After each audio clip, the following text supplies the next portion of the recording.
Você imagina, é um registro muito importante, senador Suplicy, porque a nação americana tem vivido há muitos anos da guerra, praticando muitas vezes invasões de países, buscando armas que não existem, iludindo a opinião pública mundial, levando órgãos de comunicações massivos do planeta, induzindo-os muitas vezes a estabelecer uma opinião para o povo inverídica. Não se sabe, inclusive, se há armas químicas ou não, mesmo porque esse negócio de armas químicas, quem mais tem armas químicas são exatamente as grandes potências. Me parece que a Síria não é uma grande potência, então, portanto, se tem alguma arma, deve ter vindo desses países que são grandes potências.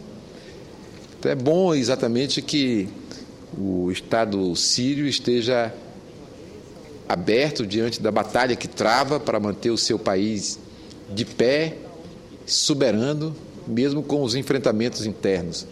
E é bom que se faça uma ressalva que a famosa Primavera Árabe resultou no inverno difícil para os povos daquela região, muito duro. Nenhum daqueles governos estabeleceu uma tendência avançada, progressista, revolucionária, mudancista, do ponto de vista do domínio das grandes potências na região. Ao contrário, me parece que está havendo mais domínio e mais pilhagem das riquezas naturais nessa região do mundo. E a Síria, com todas as suas dificuldades e defeitos que um ou outro possa apontar, estabeleceu uma independência e de não submeter as grandes potências. Então, isso, com certeza, cria uma espécie de vexame para os americanos naquela região. Eu considero, portanto, positivo que o país tenha buscado uma alternativa e que os americanos, com toda a sua força brutalizadora, tenham recuado de fazer mais uma invasão de um país de forma unilateral. Eu lembro que, recentemente, o próprio presidente americano fez um pronunciamento desprezando as Nações Unidas, dizendo que ela fracassou na sua capacidade de resolver os conflitos internacionais. E boa parte desse fracasso é exatamente o fato de existir uma superpotência que não aceita, muitas vezes, as decisões estabelecidas ali no Conselho de Segurança das Nações Unidas. Então, é importante que eu veja o recuo como algo positivo e evite um conflito de mais largas proporções que poderia acontecer caso você tivesse uma invasão de qualquer natureza na Síria, seja com tropas invasoras terrestres, seja com a tecnologia de bombardear um país com instrumentos teleguiados, como tem acontecido recentemente. Então, eu agradeço que vocês tenham levantado esse tema, que é muito importante para todos nós. Daqui a pouco vamos dar um abraço no Ibrahim Al-Zaben, que é decano também dos embaixadores árabes no Brasil, dessa Liga Árabe que se reúne constantemente. Nós vamos com prazer, e exatamente no momento que, digamos assim, se pode respirar um pouquinho em relação ao Oriente Médio. Por isso eu agradeço a Vossa Excelência esse ilustrativo. Lembro que amanhã é 11 de setembro, o dia da destruição das torres de Nova York.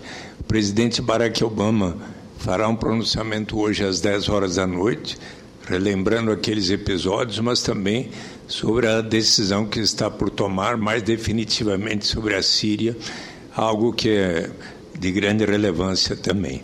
Meus cumprimentos às reflexões de Vossa Excelência.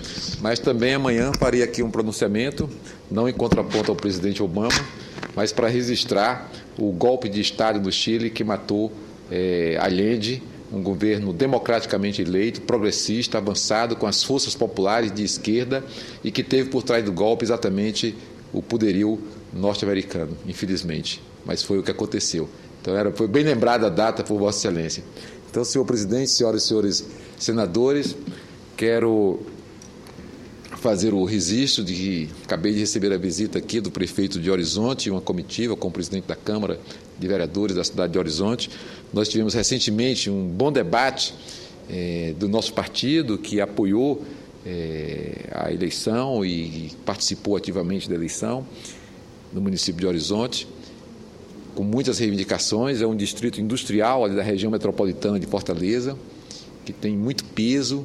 Nós estamos trabalhando ali para ampliar, inclusive, a presença dos institutos de formação superior, no caso, o Instituto Federal de Educação, Ciência e Tecnologia. Temos buscado, com o governo do Estado, reforçar a presença da formação técnica com escolas técnicas estaduais naquela região, especialmente em Horizonte.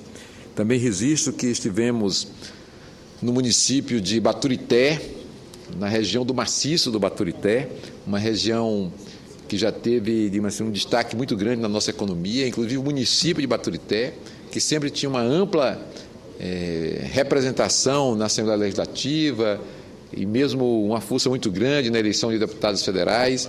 É um município que merece uma atenção toda especial nossa, do governo do Estado, do governo federal, para retomar o seu desenvolvimento. Ali colado, digamos assim, com Baturité, está a Universidade Luso-Afro-Brasileira, a Unilab, uma conquista ainda do governo do presidente Lula, que está se ampliando com campos naquela região e ampliando-se para outros estados, já está na Bahia e possivelmente deverá ter campos em outros estados brasileiros, mas é uma importância muito grande para aquela região do nosso estado, dista 60 quilômetros de Fortaleza e de Baturité 40 quilômetros, então está ali numa região muito importante do nosso estado.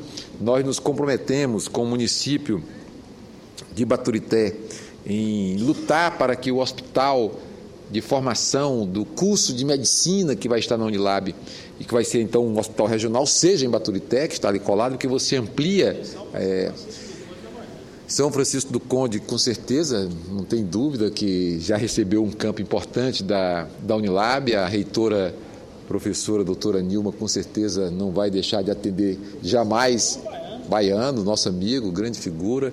Então nós temos estabelecido um grau de relações muito importantes com a Unilab, e aquela região precisa muito do reforço da estrutura da Unilab. O governo do Estado tem sido um grande parceiro nesse grande empreendimento de formação superior, de cursos de formação superior, inclusive com o curso de medicina sendo instalado ali naquela região. Então é muito importante para o maciço do Baturité. Também queremos recompor, porque o Baturité é a maior cidade da região, o maior município com a maior população, e perdeu recentemente uma unidade do Instituto Nacional de Seguridade Social, INSS, que é uma coisa absurda. Então você deixou de ter ali naquela cidade o acompanhamento, são os aposentados, são os trabalhadores ali do maciço do Baturité inteiro que se servem exatamente daquela cidade, e agora tem que ter um deslocamento muito maior. Então gostaria de fazer esses registros, são importantes da nossa caminhada ali pelo Ceará, pelo seu interior, como representantes dessas camadas, principalmente as camadas que mais precisam do nosso apoio, que mais precisam de um reforço de um governo federal com esse campo que é o nosso, que é o campo da presidente Dilma pelo Partido dos Trabalhadores, com a presença do PCdoB, do PSB, do PMDB, esse conjunto PDT, que criou uma nova situação para o nosso país. E ao fazer essas visitas, as pessoas sempre indagam muito, preocupadas com o nosso caminhar futuro, o que vai acontecer, preocupados com as manifestações que ocorreram no Brasil em junho, que levantaram e que tinham bandeiras importantes como base daquele movimento. No caso, a questão da mobilidade urbana, que foi um fator, digamos assim, proeminente naquelas manifestações, a questão da educação do nosso país, a questão da saúde pública, respondida pela presidente da República de forma muito positiva. Então, esses registros estão na cabeça do povo, o povo está preocupado com essas questões. A segurança pública, a violência que tem se estendido, a questão da droga, que inclusive está em discussão aqui no Senado Federal. Tivemos uma audiência espetacular hoje que começou pela manhã, entrou um pouco pela tarde, discutindo exatamente qual o melhor mecanismo para nós enfrentarmos esse problema. É bom que a gente lembre que é uma coisa recente para a humanidade, que a Inglaterra, por exemplo, invadiu a China para vender droga. Exatamente isso. Invadiu a China para abrir o mercado de droga. Estabeleceu-se a guerra do ópio. Imagina um país invadir outro para vender droga. Mas aconteceu. É recente para a humanidade. É coisa de 200 anos, 100 e poucos anos. Então veja a tragédia. E como uma nação foi dominada, porque da sua elite até camadas médias e populares passaram a usar em escala massiva drogas e ficaram mais fáceis de ser dominados. Então nós não podemos deixar que a nossa nação, o nosso país, seja dominada, que se estabeleça uma epidemia ou uma verdadeira pandemia de uso de drogas que se espalham no nosso país, gerando verdadeiras áreas de terror na nossa nação. E de como enfrentar, de como tratar, qual é a maneira mais adequada, mais sábia, mais inteligente, para que nós possamos trazer a nossa juventude, especialmente, para um convívio social elevado, sem que seja necessário a embriaguez a partir da droga. Então, acho que esse debate está no meio do povo, está sendo discutido, está sendo tratado pela população. E considero que nós temos respostas importantes. Eu gostaria de pegar um aspecto que eu tenho examinado no meu estado. Recentemente, eu propus ao governador, antes que nós tivéssemos esse debate sobre a questão de saúde respondida pela presidente, e disse: olha, governador, acho que um dia o senhor tinha que dar uma medalha da abolição, que é a comenda máxima do nosso estado, entregue a pessoas que ajudam o estado do Ceará, contribuem para o seu desenvolvimento, seja diretamente com atividades no meu estado, no nosso estado, ou de fora, mas ajudando o nosso estado, o Ceará, que nós dessemos a medalha da abolição para um hospital público, que era o Hospital São José, pela dedicação dos profissionais, médicos, enfermeiros, farmacêuticos, psicólogos, auxiliares, dedicados a tratar as pessoas com doenças infecciosas graves. Um hospital que às vezes as pessoas olham e dizem: nesse canto eu nem vou, porque as doenças são muito graves. Todos os médicos brasileiros que ali estavam. A mesma coisa podemos dizer de um Alberto Seib, ou de um Hospital Geral, ou mesmo de um César Calles, ou do Instituto José Frota, em Fortaleza. São as maiores unidades. Hospital de Messejana, que é uma região inteira da nossa cidade. Então você veja, você tem uma quantidade enorme de profissionais que são majoritários, dedicados, absolutamente dedicados. Foram esses profissionais que construíram o Sistema Único de Saúde do nosso país. E mesmo assim, nós passamos a enxergar a deficiência na formação em quantidade de profissionais para atender o conjunto da nação brasileira. Mesmo assim, tendo esses profissionais dedicados que ajudaram a construir o Sistema Único de Saúde, nós ficamos com mais de 700 municípios sem ter profissionais de saúde, especialmente um médico dedicado às famílias naquele município. Então, acho que isso é muito preocupante. Uma nação que é uma nação rica. É a sexta economia do mundo. Não podemos dizer que é uma nação pobre. Pobre é a economia de um país cercado como é Cuba. Então, veja, Cuba conseguiu formar médicos em grande quantidade para atender a sua população e ajudar muitas nações no mundo inteiro. Então, o vexame nacional não é que venham médicos estrangeiros ao Brasil. O vexame é o Brasil não ter formado médicos em quantidade, e profissionais na área de saúde em quantidade para responder à nossa necessidade. Esse é que é o vexame que a nossa elite praticou. Esse que é o problema grave. E que vem sendo corrigido aos poucos com a expansão das escolas de formação superior pelo interior do Brasil. Eu mesmo reivindiquei ao ministro Padilha e ao ministro Mercadante que colocássemos o curso de medicina, além de colocar a 60 quilômetros de Fortaleza, colocássemos a 300 quilômetros, lá nos sertões de Crateús, lá no sertão dos Iamuns, na região mais distante, mais inóspita do nosso estado. Coloca ali o curso de medicina para formar médicos compreendendo bem a realidade desse interior gigantesco que tem o nosso país. Então agora nós tivemos uma resposta que ainda é paliativa, porque a resposta mesmo é nós formarmos os nossos profissionais com capacidade de atender ao nosso povo, com programas eficientes, permanentes, duradouros, e que infelizmente a gente não conseguiu ainda fazer.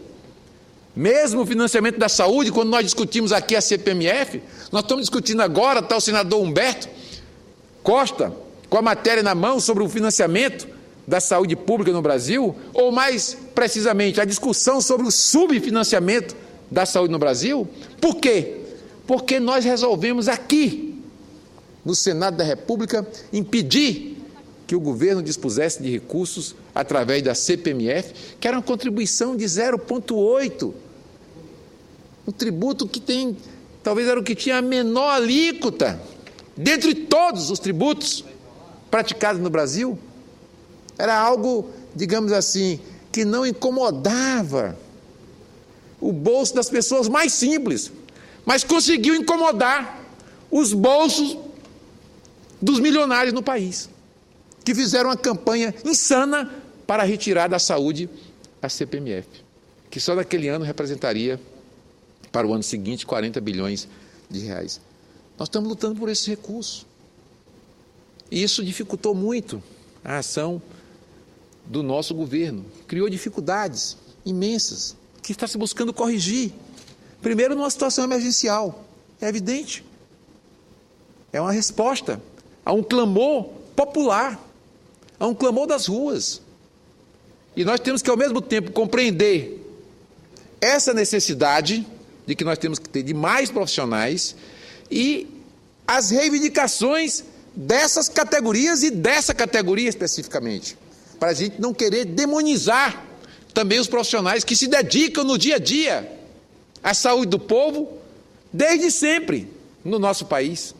Eu citei recentemente o caso de um Bezerra de Menezes, no estado do Ceará, um médico espírita, conhecido, respeitadíssimo, recentemente foi alvo de apresentações através do cinema, de um filme tratando da sua vida, da sua história, de um Carlos Chagas, dedicado à causa pública, um Rodolfo Teófilo também lá.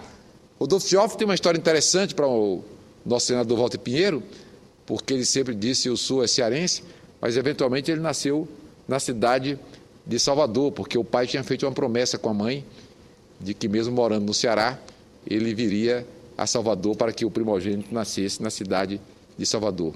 E botou a mulher em cima de uma burra, quase a mulher morre no caminho, saindo de Pacatuba, no estado do Ceará, até chegar em Salvador. Então o Rodolfo Teófilo foi parido ali em Salvador, mas sempre ele dizia: eu sou cearense. E evidentemente que a vida dele inteira foi no Ceará. Mas teve a vida dedicada, exclusivamente dedicada à saúde pública. São homens do Brasil, é gente brasileira. Então não tem como demonizá-los, mas tem como dizer e refletir com eles de que não é possível nós aceitarmos a situação que estávamos vivendo no país, que era preciso uma alternativa e uma saída. E a presidente teve duas coisas: sensibilidade para o problema e coragem de enfrentá-lo, porque não era uma questão fácil, mas foi enfrentada. Então nós acolhemos os médicos que vieram de outros países nos ajudar: Cuba, Portugal, Espanha, Ucrânia, médicos africanos nós estamos aqui tendo no Brasil, meu caro senador Paim, do Uruguai, da Bolívia, da Argentina, da Venezuela, que estão contribuindo conosco nesse programa. E que está aberto ainda para mais médicos, sejam estrangeiros, sejam brasileiros. Eu tenho certeza que nós vamos encontrando o nosso caminho e estabelecer, com a categoria dos médicos especialmente, um bom diálogo, um bom debate. Acho que é esse o caminho mais ajustado para que a gente tenha êxito no tratamento de um problema grave do nosso país, que é a atenção à saúde do povo brasileiro. É isso que nós desejamos, é isso que nós queremos. E é para isso que nós estamos aqui discutindo. Vamos discutir o projeto enviado pela Presidente da República com o zelo, com o cuidado, com a atenção de quem cuida do Brasil. Não é um problema do médico, do farmacêutico, do enfermeiro, do psicólogo, do fisioterapeuta. Não é um problema do fonoaudiólogo, é um problema da saúde pública brasileira que nós temos que tratar. Com isso temos que ter zelo, e zelo de todos, pela questão central, que é oferecer ao povo brasileiro uma saúde de qualidade. Isso exige mais recursos, temos que encontrar esses recursos, é possível encontrá-los. Está lá dormitando na Câmara um projeto que até saiu daqui, do Senado, imposto sobre as grandes fortunas. Tem gente que se arrepia com esse negócio de imposto sobre grandes fortunas. Os americanos fizeram. O pessoal não gosta de copiar americano? Os franceses fizeram. O pessoal não gosta de copiar francês? Por que não copia nisso? Imposto sobre grandes fortunas. Nós aqui todos vamos ficar fora, praticamente. Não temos grandes fortunas, mas as grandes fortunas podem dar uma contribuição maior à saúde pública brasileira. Assim como nós tivemos coragem, e a presidente teve coragem de enfrentar o problema, trazendo profissionais de saúde de outros países, nós podemos também ter coragem no Congresso Nacional de regulamentar o imposto sobre grandes fortunas. Está na Constituição brasileira. Por que não fazê-lo? Acho que é isso que nós temos que conduzir aqui como responsabilidade nossa no Congresso Nacional.